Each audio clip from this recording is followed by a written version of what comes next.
السلام علیکم دوستو، ویڈیو کو لائک کریں، چینل کو سبسکرائب کریں تاکہ ویڈیو سب سے پہلے آپ کے پاس پہنچے۔ کو تڑپانا آسان ہے، لیکن قدرت جب بدلہ لیتی ہے نا اس کے بندوں کو تڑپانے کا، تو پھر انسان کہیں کا نہیں رہتا۔ کسی کو پریشان کرنا بہت اچھا لگتا ہے۔ آپ نے کسی پہ جادو کر دیا، وہ تکلیف میں آ گیا۔ بھئی جادو اثر کرتا ہے نا، جادو اثر کرتا ہے، کبھی کرتا ہے کبھی نہیں کرتا، لیکن اگر جادو نے کسی پہ اثر کر دیا تو وہ تکلیف میں آ گیا، مصیبت میں آ گیا، پریشان ہو گیا۔ اب آپ خوش ہو رہے ہیں کہ چلو اس کی بیٹی کو رشتے نہیں آ رہے ہیں۔ پہلی بات تو یہ کہ اللہ اگر چاہے کہ جادو بے اثر ہو جائے تو پھر جادو اثر نہیں کرتا، اس سے کچھ نہیں بگڑتا۔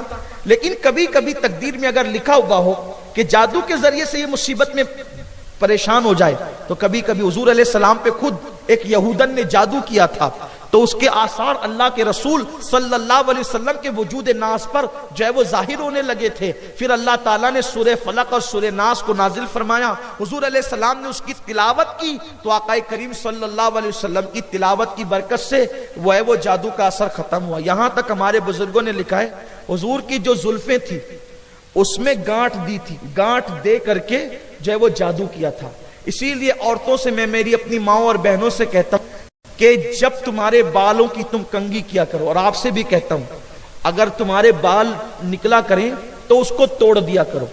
صوفیاء کرام فرماتے ہیں کہ اگر بالوں کو توڑ دو گے تو پھر ان بالوں پر کوئی جادو نہیں کر سکے گا، تو اس لیے اگر بال نکلے تو اس کو توڑ دینا چاہیے۔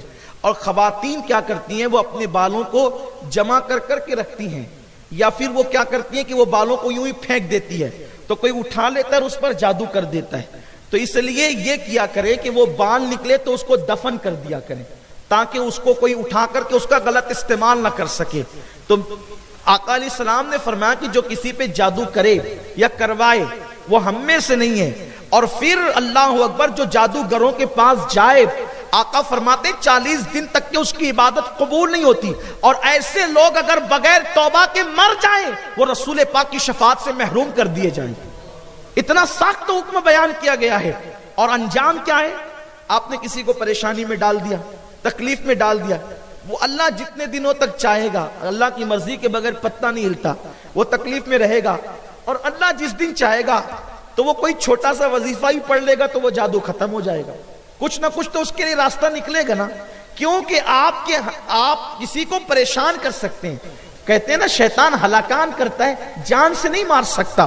تو ایسی صورت میں لیکن جب قدرت آپ سے بدلہ لے گی، آپ سے انتقام لے گی، لوگوں کو ستانے والوں کا انجام کبھی اچھا نہیں ہوتا۔